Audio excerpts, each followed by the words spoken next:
follow Ghostbusters. You do? You have? No kidding. Guys, these people are following the nerd. Although why they rang me to tell me is a bit of a mystery. Seems like some kind of clunky shout-out for a radio show. I'm not actually Janine Melnitz, you know. I'm Laura Summer, the voice artist who played her. Seriously, how do these nerds keep getting my number?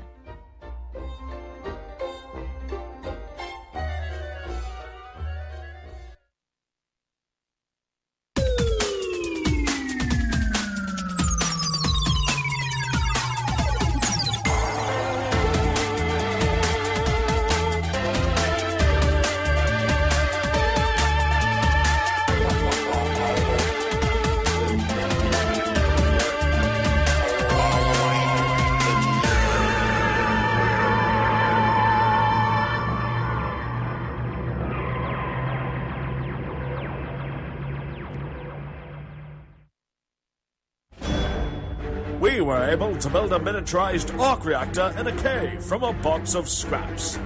Following the nerd. We're just that good. Hi, I'm Billy D. Williams, and I'm following the nerd. I've always said the force is strong with nerds. Oh, yes. God bless technical difficulties. Hello, Stephen. How are you? I'm very well. Stephen? Yes. Saxon. Not Saxon? No, okay. I done a bit of a slip up there. Yeah. Everybody's on the computer now going, "His real name's Stephen." Yeah. We must write this down. We must, yes. In stories. Find him. This is, of course, Following the Nerd, and we're a little late tonight. We've had issues. Yes, but we have. you know what? And we've also had technical issues. Also part of life. How are you? What's happening? Yeah, just keeping well. Yeah. Bit tired. But, Okay. Yeah, what can you do? I'm always raring to go on the Following the Nerd show. All right, creepy, but Yay. fair enough. Yay. It's a good times rule. And other madness. And things. And stuff. And other adjectives. Right, okay. Okay. Okay. I'm off my game a wee bit here. Right. Yeah, with... that's a great way to start a show. For anyone that's listening out there in podcast land, this show was going out live on the 24th of October, 2013. Which, of course, means 1 week till Halloween. Yes, it does. Your gain's very low. Hold on a second. Is it? People are twiddling. I hate that. But Gain? Yeah. My gain? Yeah. I'm off my gain and you're off your game. You're off your gain. Haha, wordplay. Right. Okay, so it went live tonight. We've been waiting for a while for something from Captain America the Winter Soldier. Yes. And the trailer went live at 9 a.m. US time, roughly around tea time here in the UK. Yeah. It is, of course, on followingthenerd.com. If you're listening right now, go watch it if you're a Marvel fan. It looks great. It looks fantastic. Doesn't it? Yeah.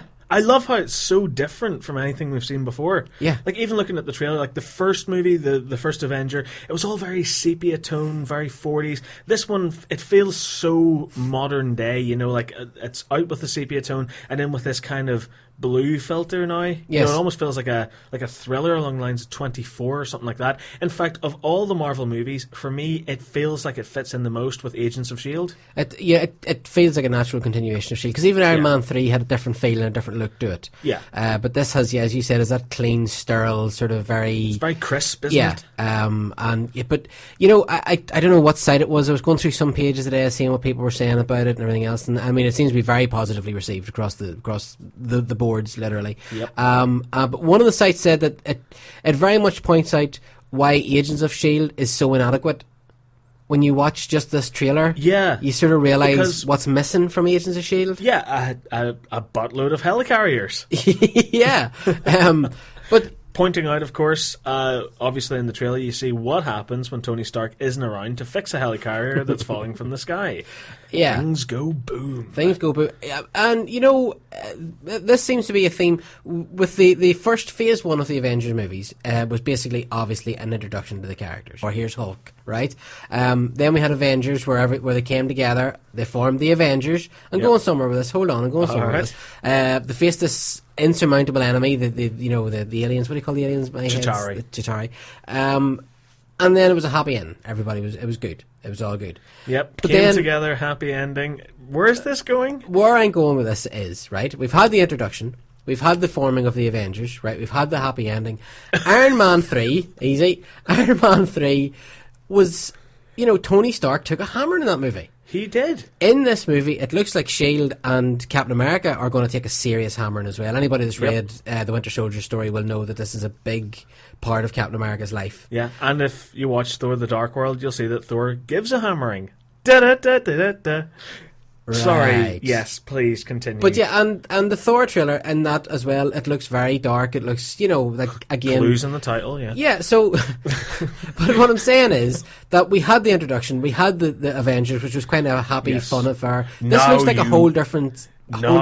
you must suffer. Yes, now comes the suffering. Yeah, it's your typical Joss Whedon second act. Yeah. All the really bad stuff happens. Yeah, because, in this movie, and we're not giving spoilers because the trailer's out there. Go and watch it right now, really, because it's class. But, we see the helicarriers getting destroyed. We see what looks like Nick Fury getting blown up in one of the S.H.I.E.L.D. trucks. Yep. Obviously, I'm saying obviously, I assume he doesn't get killed, but he looks like he's in serious trouble. And, of course, we have the biggest reveal of all, Robert Redford. Looking very, very suspicious in a couple of shots. Very menacing. Yes. For a S.H.I.E.L.D. agent. Yeah, and I've said this to you before. Oh, there's some really weird ads on our page. I said this before. I think there's a lot more to Robert Redford's character in this. I think he's going to be... Spoiler alert, and it's only because I read the comics. I might be wrong, but I'm going to put this out. Big spoiler alert. I think he's going to turn out to be the Red Skull. I really like that idea because, of course, you said in the comics that there's one shot where he turns to a window and in the reflection you see Red Skull. And the first time you see Robert Redford in this trailer, he's standing in front of this massive window, and I immediately thought that's exactly... That reminded me right away of the last scene in Winter straight Soldier. From the panel. Yeah. Where basically he's drinking out of like a scotch glass and he's looking out the window and the reflection is the Red Skull. Class. And I think that's what they're going to do. And I love that idea. And that ties into the whole dark aspect that we're getting in these first 3 movies of Phase 2. Yeah. Can I just ask, because of course Natasha Romanoff is back in this movie, Black Widow, Scarlett Johansson. Yeah. Is Scarlett Johansson's hair deflating every time she appears in a Marvel movie? Because in Iron Man 2 you had that frizzy mess on top of her head. In the Avengers, it was quite... it was untidy. There was a bit of a 70s flick going on to the ends of it. Now in this movie, it's as flat as a pancake. It looks like she's in a VO5. I don't like it. Yeah, it does, because for a second, because I was watching it on the iPad, sometimes you're watching things on a tablet, and the lights, dark scenes are sort of for a second, you have Pitch to adjust. black, yeah. I didn't realise it was her. Yeah. For a second. Because she looks so different. Yeah, I don't, no likey, but no, no you know likey, what? no lighty. You know what, but it's still, and of course it opens with that great line, where she says, "Do you do any good on Saturday night?" And he goes, "Since the other 3 guys in my barbershop quartet are dead, no, not really," which was a very Whedon-esque line. So I like that it starts off lighthearted and then everything kind of goes to hell. Builds to a very, very, very chilling good shot right at the very end where Captain America throws his shield and the Winter Soldier spins around and catches it with his robo-arm. Yeah. That is such a badass way to end a trailer filled with badassness. Yes, so of course it's March, isn't it? It is March 26th in the UK and April 4th in the United States. And I don't know about abroad. Still a while away yet, still 5 months away. But, Indeed. We've got Thor. Thor opens next week. Yes, October 30th. Yeah. Next Wednesday. So next Wednesday we've got, of course, Thor The Dark World. Then in March we have Captain America. Then... April we have Amazing Spider-Man. Yeah, but in the Avengers movie verse, what's next then? Guardians of the Galaxy in August 2014. Yeah, so between now and this time next year we have three Marvel movies. Careful now. Easy. You're getting too excited about those Marvel movies. Yeah. So lots to look forward to. Right. Let's do some talking because we're live on air. Ruth, of course, who was on the show last week, that was her text, and she said, "Well, it is hard for a girl to keep volume in her hair." That's a fair point. Yeah, I know, but not if you're Black Widow. For a girl to keep volume in her hair. That's a fair point. Yeah, I know, but not if you're Black Widow. Yeah. Come on. She could do those Wella ads in her sleep. Okay, right, we're going to take a break. And when we come back, we're going to talk about Ghostbusters. A couple of Ghostbusters bits and pieces this week, which I want to get into after the break. So, in the meantime, this is Following the Nerd. I'm Mark. I'm Saxon, sometimes Stephen. You can get in contact with us on Facebook at facebook.com/Following the Nerd. You can tweet us at NerdFollowing. If you're listening to the show live right now, you can text us on 079-252-89820, but don't text if you're listening to this as a podcast because we're not going to get it. Okay, we will be back in just a couple minutes. Voice of Ahsoka Tano on Star Wars The Clone Wars, and I follow the nerd.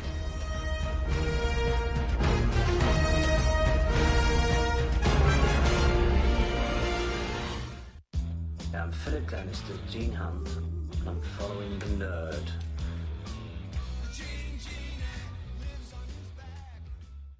Hi, this is Colin Meaney, and I'm following the nerd. Hello, this is George Takei, and this is Following the Nerd. Live long and prosper.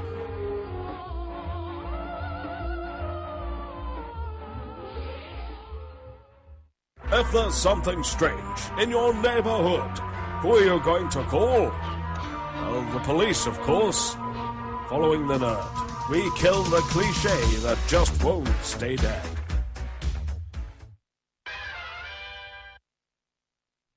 And then that's how the name Chihuahua was invented.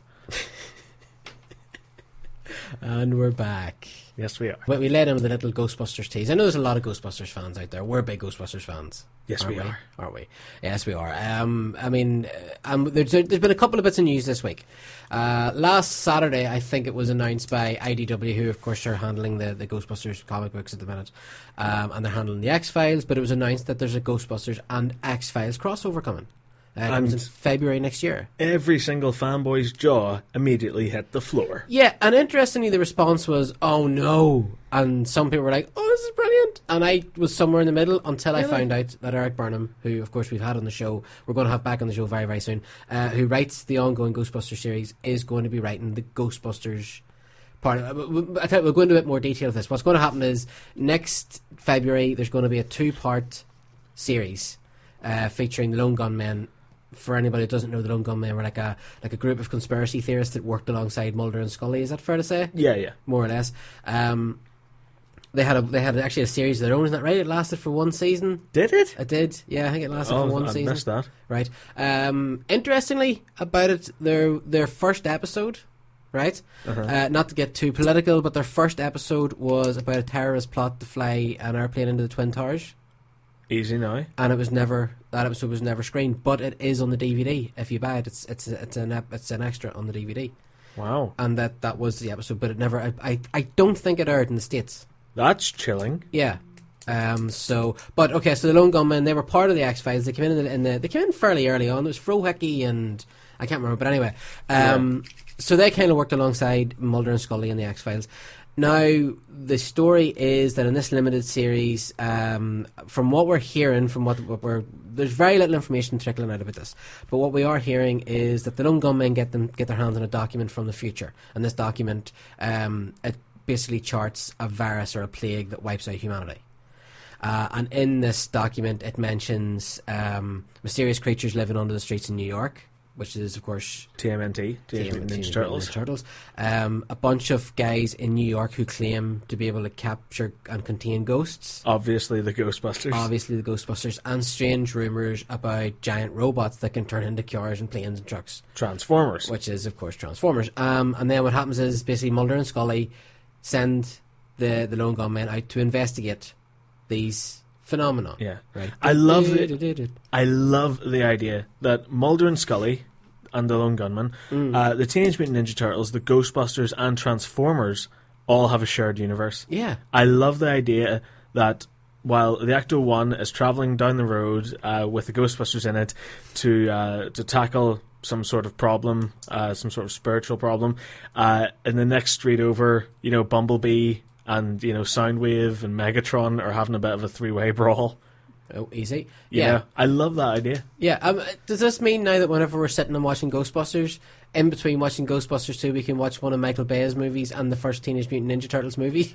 Maybe an episode from the animated series. Do you know, it's kind of similar to the way that some people believe E.T. is part of the Star Wars canon, because I think it's in episode 3 in the my head's gone, in the flying discs thing, the sort of opera place. No, what do you call it? Where all the politicians gather. Oh, the Senate. The Senate. Thank you. There's ETs in the Senate. Oh, is there? Yes. Oh, cool. And there's also the bit in ET when Yoda walks past and ET points at him and says, "Home, phone home." Really? Yeah, in ET. I need to watch ET again. It's been years. So a lot of people say that ET is actually part of the Star Wars universe. Oh, cool. Which is kind of cool. But yeah, so anyway, so that's the story. So basically, it's going to be that Ghostbusters, Transformers, and